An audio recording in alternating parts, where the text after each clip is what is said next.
Добрый день, поважаныя сябры. Чарговы раз мне прыемна падзяліцца з вами сваімі гістарычнымі даследаваннямі. Сёння тэма майго выступлення будзе прысвечана унікальнай і фенаменальнай постаці ў беларускай гісторыі Всеславу Брачыславовичу, князю Полацкаму і Кіеву. Імя Всеслава Брачыславовича бясспрэчна стварае магутны вузел беларускай гісторыі. Французскі даследчык П'ер Нара назваў бы яго месца памяці. Больш як 1000 гадоў таму, 14 красавіка 1101 года, кіеўскі летапісец, аўтар аповесці мінулых гадоў, вельмі дакладна зафіксаваў смерць незвычайнай і унікальнай асобы сярэднявечнай гісторыі ўсходняй Еўропы, полацкага князя Всеслава Брачыславовича. За ўвесь час ад смерці Ярослава Владимировича ў 1054 годзе да мангольскай навалы ў 30-40-е гады 13 стагоддзя ён быў адзіным князем, які заняў кіеўскі пасад, не будучы Ярославічам. Всеслав стаўся найбольш актыўным і паспяховым змагаром супраць стварэння адзінай феадальнай дзяржавы на тэрыторыі ўсходняй Еўропы ў раннім сярэднявеччы, кінуўшы ўсю сваю моц на абарону незалежнасці полацкага княства. Яшчэ большае значэнне гэтая постаць мае для беларускай гісторыі. У часы Всеслава быў створаны тэрытарыяльны, палітычны і этнакультурны грунт будучай Беларусі. Адразу пасля смерці Всеслава ў 1101 годзе, а магчыма нават пры ягоным жыцці, феномен полацкага князя патрабаваў вытлумачэння ў асяроддзі тагачасных палітыкаў і інтэлектуалаў. Гісторыя Всеслава, гэтаксама як забойства Барыса і Глеба у пачатку 11 стагоддзя, вельмі хутка на тэрыторыі ўсходняй Еўропы атрымала характар хрэстаматыйнага прыкладу адхіленняў ад прынятых нормаў у тагачаснай палітыцы. Праўда, гісторыю полацкага князя адразу пачалі трактаваць дыаметральна супрацьлеглым чынам. Не дзіўна, што вобраз Всеслава Брачыславовича набыў дзве зусім розныя рэпутацыі і інтэрпрэтацыі. У 1065 годзе Всеслав нападае на Пскоў, зімой 66-67 гадоў сур'ёзнаму спусташэнню падвяргае Новгарад. Не выключана, што былі таксама іншыя яго вайсковыя дзеянні, не зафіксаваныя летапісцамі. Гэтыя падзеі з'явіліся падставай для стварэння негатыўнага вобразу полацкага князя ў Кіеве і Новгарадзе. На Всеслава Брачыславовича глядзелі як на прадстаўнікаў паўпаганскіх, паўдэманічных сілаў зла. Менавіта з ім звязвалі першапрычыны ўсіх бедаў дынастыі Ярославіча ў другой палове 11 стагоддзя. Адсюль правакацыйныя плёткі о незвычайных абставінах нараджэння Всеслава, быццам бы ён з'явіўся на свет Божы ад валхавання, з адзнакай на галаве, пасля чаго быў неміласлівы на кровапраліцце. Загадкавасць асобы Всеслава для тагачаснага насельніцтва Кіева, Новгарада, Чэрнігава спрыяла таму, што пазней Всеслав зрабіўся цэнтральным персанажам народных былін і казак у вобразе волка ці волхва Всеславіча альбо Всеслава Пераверценя, прадстаўніка цёмных сіл прыроды.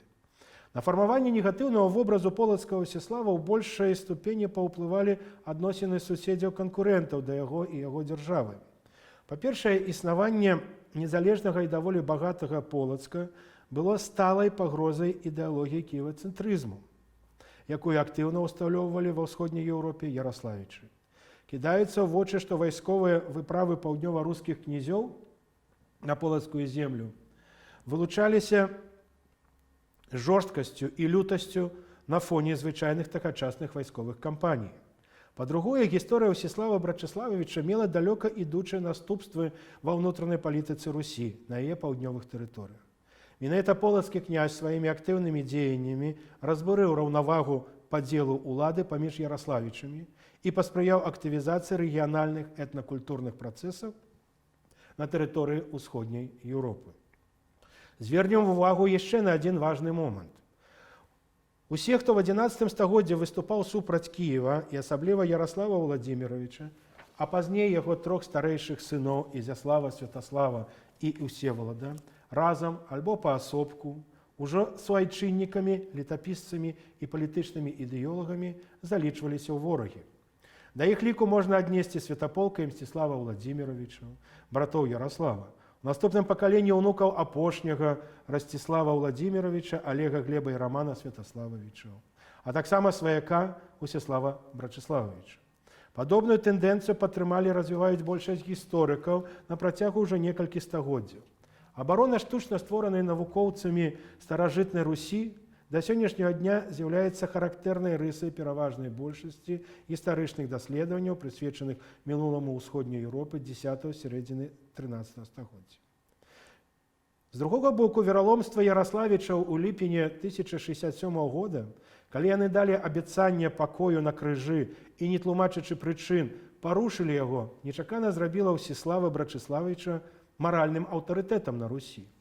Для аўтара аповесці мінулых гадоў, які апісаў падзеі 1067-1069 гадоў, полацкі князь быў увасабленнем зняважанай набожнасці і маралі таго часу. Для кіеўскага летапісца Мсціслаў паганец ад нараджэння, які з часам робіцца узорным хрысціянінам. Ён ахвяра, бо паверыў у ахоўную сілу крыжа, які цалавалі Яраславіча на знак замірэння. Але вераломна, парушыўшы клятву, схапілі яго і пасадзілі з 2 сынамі ў вязніцу ў Кіеве. Знаходзячыся ў затачэнні, Мсціслаў шчыра звяртаўся да Божай сілы, а актам вызвалення полацкага князя лічыцца зноў жа тая ж самая Божая сіла. Па-за кампраметуючай інфармацыі аб нараджэнні Мсціслава летапісцы не падаюць нам больш ніякай канкрэтных звестак пра пачатковы перыяд ягонага жыцця. У выніку арыгінальных разлікаў Сергея Тарасава можна прыняць, што полацкі князь нарадзіўся зімою 1028-1029 гадоў. Ягоны бацька Брачыслаў, дзякуючы мудрай палітыцы, значна ўзмацніў сваё княства і эканамічна, і палітычна. У выніку ваенных дзеянняў і палітычных перамоў у 1021 годзе да Полацка былі вернутыя Віцебск і Ўсвяты. Важныя пункты наволака гандлёвага шляху з вараку грэкі. Больш за тое, пэўны час, 1021-1026 год, Брачыслаў быў разам з Яраславам суправіцелем у Кіеве. Мсціслаў Брачыславіч седзе на стол свайго бацькі ў 1044 годзе, маючы 15-16 год. Цягам першых 16 год ягонага кіравання крыніцы нічога нам не паведамляюць пра полачыну і дзейнасць маладога полацкага князя. Найпраўдападобней гэта тлумачыцца тым, што дзейнасць Мсціслава не выходзіла за межы полацкай зямлі, а Яраслаў і яго дзеці былі заняты сваімі ўнутранымі уласнымі справамі. Таму полацкі князь у гэтыя нямыя гады займаўся ўнутранымі ўладкаваннем сваёй дзяржавы, а праблемаў было шмат. Археалагічныя даследаванні апошніх 35 год, праведзеныя Сергеем Тарасавым, Денісам Дукам і Маратам Клімавым у Полацку, пераканаўча сведчаць, што менавіта пры Мсціславе ў сярэдзіне 11 стагоддзя скончваецца працэс пераносу адміністрацыйнага цэнтру Полацка з гарадзішча Рагвалоды на верхні замак. Тут на верхнім замке Мсціслаў Брачыславіч пабудаваў велічны Сафійскі сабор, трэці ва ўсходняй Еўропе пасля кіеўскага і наўгародскага, які зрабіўся не толькі духоўным сімвалам, але таксама цэнтрам засяроджання палітычнай і адміністрацыйнай улады Полацку і полацкай зямлі. Час пабудовы Сафійскага сабору большасць даследчыкаў адносяць да 50-х, пачатку 60-х гадоў 11 стагоддзя.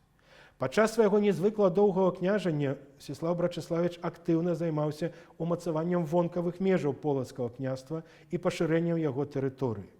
Полацкая земля на гэты час ахоплівала плошчу каля больш 100 000 квадратных кіламетраў і межавала на поўдні з Тураўскім княствам, якое знаходзілася пад уплывам Кіева, на поўначы і паўночным сходзе з Наўгародскай землёй, на ўсходзе з новаствораным Смаленскім княствам, на захадзе і паўночным захадзе з літоўскімі і латышскімі народамі. Упарадкоўваліся старыя гарады і памежныя крэпасці: Ізяслаўль, Віцебск, Друцк, Дрысвяты, Браслаў, а таксама будаваліся новыя: Менск на Немізе, Лагойск, Лоск, у зямлі латгалаў на берагах заходняй Двіны, Герцыкі і Кукінойс. Найбольш паспяхова дзяржаўная ўлада князя Мсціслава Брачыславіча пашырылася на тэрыторыі, населеныя балцкімі і прыбалтыйска-фінскімі народамі. На захад, паўночны і паўднёвы захад ад Полачыны, уздоўж галоўнай жыццёвай артэрыі Полацку заходняй Двіны. Ён імкнуўся кантраляваць раку ад вытокаў да вусця. Пры Брачыславу з далучэннем 1021 годзе віцебскаў і ўсвятаў улада полацка пашырылася на верхняе падзвінне. Першачарговай задачай для Ўсеслава было авалоданне ніжнім падзвіннем, што ён паспяхова і выканаў. Лівы, якія жылі на Балтыйскім узбярэжжы, і суседнія з ім народы зімгалы і куршы, былі падначалены полацкаму княству як даннікі і вайсковыя саюзнікі. Адносна бліжэйшых суседзяў полацку, латгалаў і селаў, якія не ўзгадваюцца ў аповесці мінулых гадоў як даннікі полацку, можна гаварыць, што іх тэрыторыі ў другой палове 11 стагоддзя непасрэдна ўвайшлі ў склад полацкага княства. Менавіта тут узніклі два полацкія гарады-фарпосты – Герцека і Кукінойс. Актыўнасць Всеслава ў ніжнім падзвінні мела яшчэ адзін вынік. Полацак і яго князь зрабіліся актыўнымі удзельнікамі гандлёвага і палітычнага жыцця ў Балтыйскім рэгіёне. Дзейнасць полацкага князя Ўсеслава была адным з чыннікаў палітычнай дэстабілізацыі на берагах Балтыкі ў 60-х гадах 11 стагоддзя. Паганскія рэакцыі ў землях абадрыдаў у 1066 годзе і ў Швецыі ў 1067 годах былі нейкім чынам звязаныя з тагачаснай вайной Усеслава з Яраславічамі. У яго інтарэсах было ізаляваць Яраславічаў ад скандынаўскай дапамогі, якой вельмі шырока карыстаўся іх бацька. Актыўнасць Всеслава на Балтыцы дазваляе таксама нам сцвярджаць пра статус полацкага княства як марской дзяржавы і наяўнасцю яе флоту. Раней на гэта не звярталася ўвагу, і традыцыйна полацкая земля уяўлялася звычайнай сухаземнай краінай. Перыферыяй адносна цэнтра ў Кіеве і Новгарадзе. Уже прадзед Всеслава, нарвежскі конунг Рагвалод, прыплыў на караблях, бо Рагвалод прыйшоў за мор'я, маючы сваю ўладу ў Полацку. Натуральна, што камунікацыя паміж Полацкам і бліжэйшымі сваімі гарадамі на Двіне, Віцебскам на ўсходзе, Герцека і Кукінойсам на паўночным захадзе для хуткасці адбывалася воднымі шляхамі. І ўжо, напэўна, полацкія купцы накіроўваліся па заморскія рэчы і стравы ў Кіев і Канстанцінополь альбо Готланд і Памор'е на сваіх ладдзях з ветразямі. У 1060 годзе Ізяслаў, Святаслаў і Всевалад Яраславічы разам з Всеславам Полацкім аб'ядналіся ў паходзе на стэповы народ торкаў. Паход у стэп быў удалым для саюзнікаў, торкаў перамаглі. За ўдзел у паходзе на торкаў полацкі князь атрымаў тэрыторыі на Дніпры ў раёне Оршы і Копысі. Прыгадваецца сітуацыя 1021 года, калі Яраслаў аддаў полацкаму князю Брачыславу Віцебск і Ўсвяты ўзамен за саюзніцкія адносіны. Саюзніцкія адносіны паміж Полацкам і Кіевам цягнуліся да сярэдзіны 60-х гадоў 11 стагоддзя, калі Всеслав Брачыслававіч быў вымушаны іх парушыць і ўступіць у 20-гадовую канфрантацыю з сынамі і ўнукамі Яраслава. Захаваная ў летапісях інфармацыя не высвятляе нам прычыны шматгадовага канфлікту паміж полацкім князем і сынамі Яраслава. Летапіснае паведамленне накшталт «Все же лето Всеслав рать пачаў» альбо «Зараціся Всеслав сын Брачыслав, Полацк і зая Новгород». Для большасці даследчыкаў сталі падставай бачыць у асобе полацкага князя галоўнага парушальніка усталяваных нормаў і пачынальніка міжусобных войнаў другой паловы 11 стагоддзя на Русі. Аднак больш грунтоўны аналіз унутранай палітыкі сыноў Яраслава пасля ягонай смерці дазваляе зрабіць іншыя назіранні і высновы. У 1054 годзе памёр кіеўскі князь Яраслаў, і вядучай палітычнай сілай на Русі стаў саюз трох ягоных старэйшых сыноў – Ізяслава, Святаслава, Всевалада. Галоўнай мэтай унутранай палітыкі трыумвірату старэйшых сыноў Яраслава было ўмацаванне і пашырэнне княжацкай улады на землях усходняй Еўропы. Натуральна, што ў такой палітычнай сітуацыі раней альбо пазней Яраславічы мусілі звярнуць увагу на полацкае княства. Існаванне незалежнага і даволі багатого Полацка было сталай пагрозай ідэалогіі кіевацэнтрызму, якую актыўна усталёўвалі на поўдні Яраславічы. Ужо пасля сумеснага пахода старэйшых Яраславічаў з Усяславам у 1060 годзе на торкаў кіеўскі князь Ізяслаў разам з наўгародцамі выправіўся на сасолаў, народ, які пражываў у паўднёва-заходняй Эстоніі, і абклаў іх данінай. Сасолы былі найбліжэйшымі суседзямі ліваў, даннікаў Полацка. Пашырэнне кіеўска-наўгародскай улады на гэты прыбалтыйска-фінскі народ быў успрыняты ў Полацку як пагроза яго кантролю над дзвінскай гандлёвай камунікацыяй. і падпарадкаванымі яму тэрыторыямі ліваў, куронаў, зімгалаў. У той жа час яраславічы узмацнілі свае пазіцыі на шляху звараку грэкі, усталяваўшы супольную ўладу ў смаленскай зямлі, а гэта стварала небяспеку ў ўсходнім межам полацкага княства.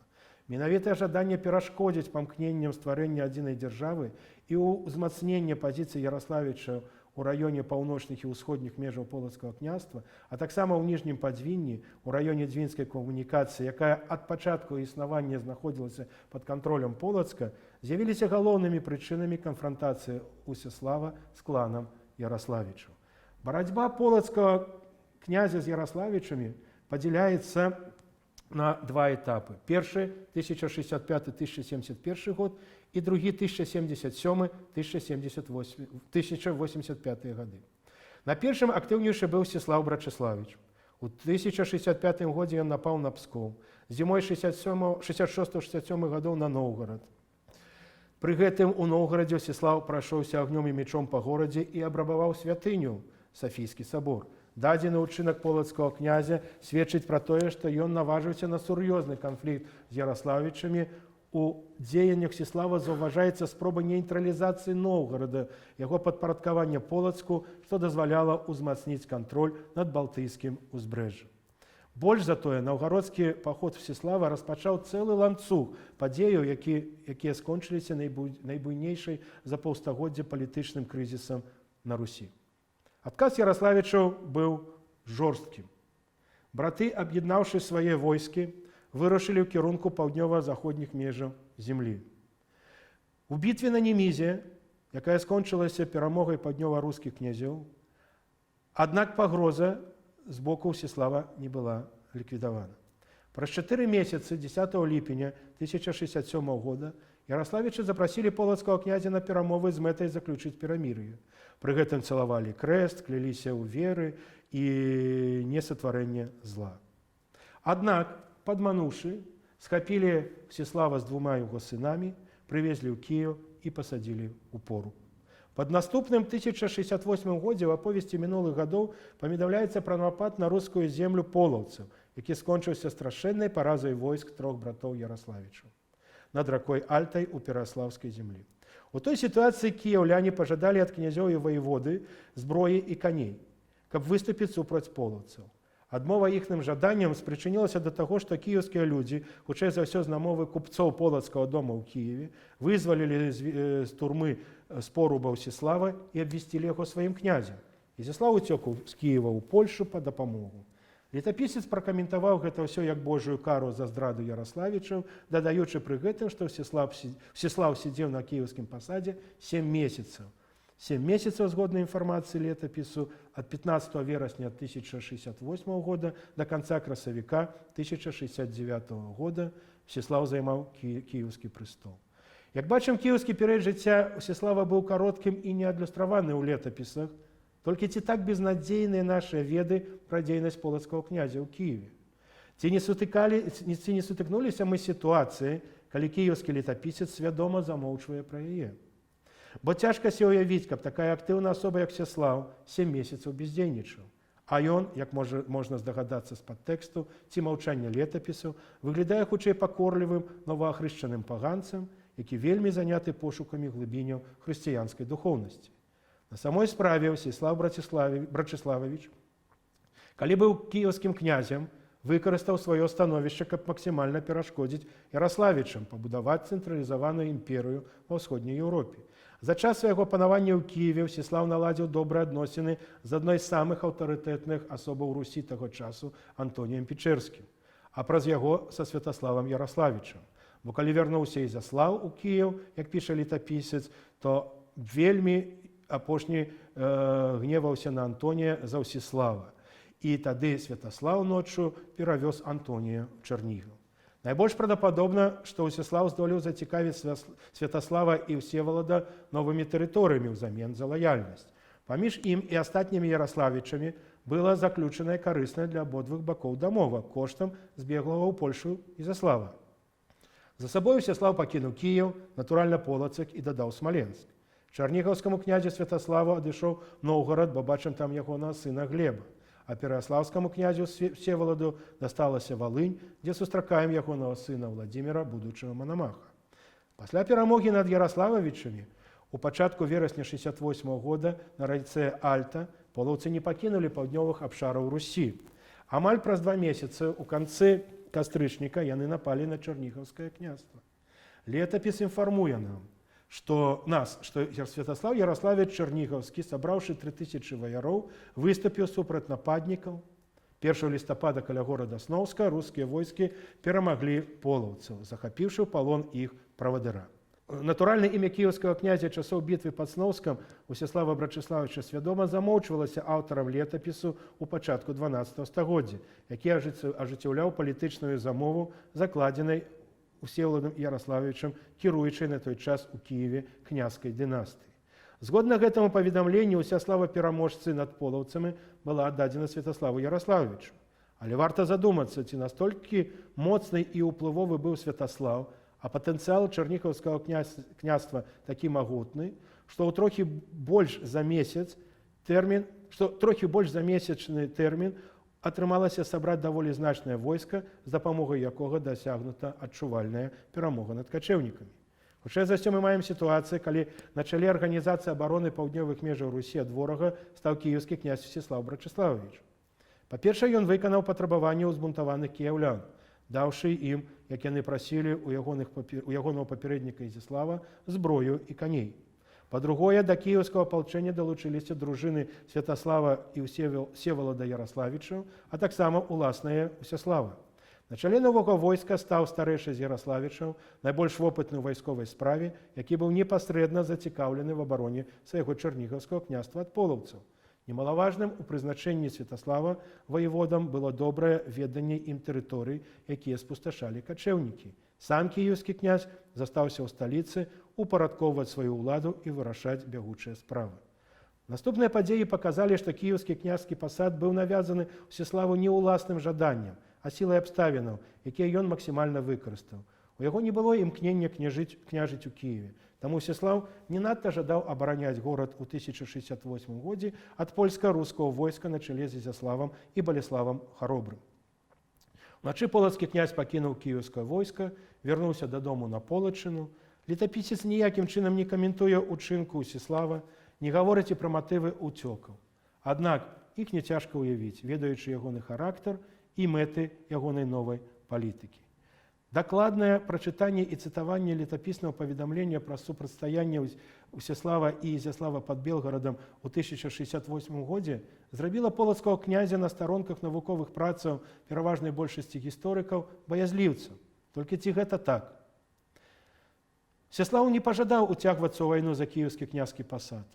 Мэтай яго палітыкі было не авалоданне гэтым пасадам, а супрацьстаянне аб'яднальнай палітыкі Яраславічаў.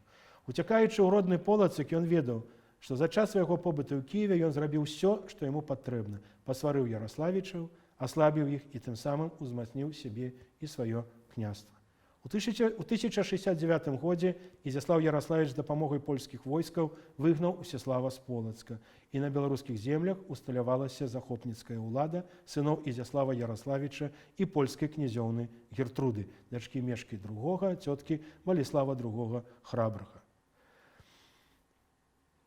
Полацкі князь не меў дастаткова сілаў, каб пазмагацца за родны горад, і ён быў вымушаны падацца на эміграцыю да прыбалтыйскіх народаў. Ужо восень 1069 года Всеслаў Брачыславіч апынуўся пад сценамі Новгарада, на чале фінскага племені Водзь. Аднак горш падрыхтаванае і ўзброенае войска Водзі атрымала паразу, а князь Усяслаў трапіў у палон. Другі раз Усяслаў трапіў у палон да сваіх ворагаў, аднак наўгародскі князь Глеб, сын Святаслава Яраслававіча, не перадаў яго ў рукі свайго дзядзькі Ізяслава, кіеўскага князя. Бо вызваляючы Усяслава з палону, Глеб ведаў, што той абавязкова кінецца ў змаганне за свой Полацак. Гэтую мэту і пераследаваў наўгародскі князь, будучы зацікаўленым у аслабленні абодвух князёў супернікаў. На 2 гады 69 па 71 год Усяслаў знікае са старонак летапісаў. Недзе сярод прыбалтыйскіх народаў, адносна недалёка ад радзімы, ён назапашваў вайсковыя сілы, каб вярнуцца ў родны Полацак. Гэты шчаслівы момант настаў у 1071 годзе. У гэты год Всеслав выгнаў Святаполка Ізяславовича из столицы свайго княства. Першым захадам Всеслава пасля вяртання ў Полацак была спроба вярнуць паўднёвыя тэрыторыі свайго княства з цэнтрам у Менску, аднавіць і ўзмацніць полацка-кіеўскую мяжу. Гэта падштурхнула Всеслава ўжо ў 1071 годзе выступіць супраць Яраполка. Правда, паход быў неўдалы. Пад Галацічаскам на паўднёвы ўсход ад Менску полацкі князь быў пераможны Ізяславічам. Пасля усталявання ў Полацку Услаў Брачыславіч далей працягваў палітыку раз'яднання яраславічаў, каб не даць ім чарговай магчымасці ўзмацніцца. Ад адкрытага ваеннага змагання ён перайшоў да дыпламатычных сродкаў. Всеслаў спрабаваў наладзіць адпаведныя кантакты з кіеўскім князем Ізяславам Яраславічам. На гэта ускосна паказваюць словы, прыпісаныя летапісцам Святаславу Яраславічу па 1073 годзе, у якіх ён намаўляе свайго малодшага брата Всевалда выступіць супраць Ізяслава. Полацка-кіеўскі саюз скончыўся неўдала і ў першую чаргу для Ізяслава. У тым жа 1073 годзе браты выгналі яго з Кіева і вялікім князем зрабіўся Святаслав Яраславович Чарнігаўскі. Сітуацыя кардынальна змянілася ў супрацьстаянні полацкай зямлі на чале з Всеславам Кіеву пасля смерці ў 1076 годзе Святаслава Яраславіча. На першы план выйшаў апошні Яраславіч, Всевалад, які быў вялікім князем у 1077 і 1078-1093 годах. Менавіта Всевалад і ягоны сын Владзімір Манамах былі ініцыятарамі новага абвастрэння адносінаў з Полацкам.